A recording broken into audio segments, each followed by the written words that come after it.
Hello বন্ধুরা, welcome back to my channel. আমার ছোট্ট পরিবারে তোমাদের সবাইকে স্বাগত জানাচ্ছি। মাই গ্যালারি আমার ছোট্ট পরিবার, তো তোমাদের সবাইকে অনেক ভালোবাসা। তো যাই হোক, দেখো আজকে সকালটা এভাবে শুরু হয়েছিল, আর আজকে অসহ্যের শেষ দিন। তো কিভাবে কাটালাম সেটাই তোমাদের সাথে শেয়ার করতে চলে এলাম। তো ঘুম থেকে ওঠার পরে দেখো বিছানাটাকে তুলে নিয়েছিলাম, আর ছেলেকেও তুলে দিয়েছি। 9:40 বাজে, তখন আমার দেরি হয়ে গেছিলো আজকে ঘুম থেকে উঠতে, কারণ পড়াশোনার জন্য দেরি করে ঘুমাচ্ছি রাতে। তো যাই হোক, দেখো আমার ব্রেকফাস্ট রেডি করে নিয়েছি ঘুম থেকে উঠেই, কারণ ব্রেকফাস্ট খেয়ে ওর পাপা বেরোবে। তো যাই হোক, ব্রেকফাস্ট দিয়ে দিয়েছি। তো আজকে ব্রেকফাস্ট এটাই ছিল। তো যাই হোক, দেখো আমি রান্নাও চাপিয়ে দিয়েছি। একপাশে বেগুন ভাজাটা করে নিলাম। আজকে বিশেষ কিছু করব না, বেগুন ভাজা আর কচু সেদ্ধ করব, আর একটা বড় করে তরকারি করব। তো দেখো আলু সয়াবিন পনির দিয়ে একটা তরকারি করব। তো দেখো আমি আগে আলু আর সয়াবিনটাকে সেদ্ধ করে নিয়েছি, তারপরে দেখো পেস্ট একটা রেডি করে নিয়েছি। টমেটো, আলু, চারমগজ, তারপরে দিয়েছিলাম কাজু।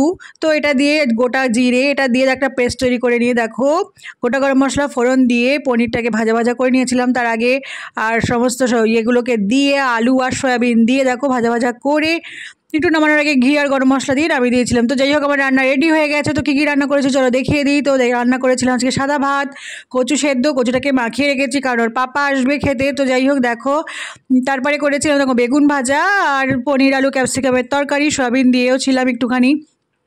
তো দেখো স্কুলের উদ্দেশ্যে বেরিয়ে গিয়েছিলাম। স্কুল থেকে বাড়ি আসার পরে তারপর দেখো সারা ঘরে শান্তি জল ছিঁড়ে দিয়েছিলাম, কারণ আজকে শ্রাদ্ধ হয়ে গেছে তো সেই জন্য।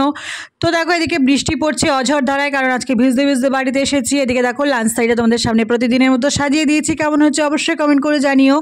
তো এটাই ছিল আজকে লাঞ্চ থালি। তো লাঞ্চ খাওয়ার পরে একটুখানি শুয়ে নিয়েছিলাম, মানে না রেস্ট করলে হয় না। তো রেস্ট করার পরে দেখো একটু ফল কেটেছি, কারণ নিরামিষ চলছে, ফল খেতেই হবে। তো একটুখানি ডিজাইন করে কেটে দিয়েছি, কারণ আমার ছেলে ভালো লাগছে খেতে, তো সেই জন্য দেখতে ভালো লাগলে তো খেতেও ভালো লাগে। তো যাই হোক দেখো একটু সন্ধ্যাবেলা চা খেয়ে নিলাম, চা না খেলে এনার্জি পাই না, তো সেই জন্য ছেলেকে একটু দুধ খাইয়ে দিলাম।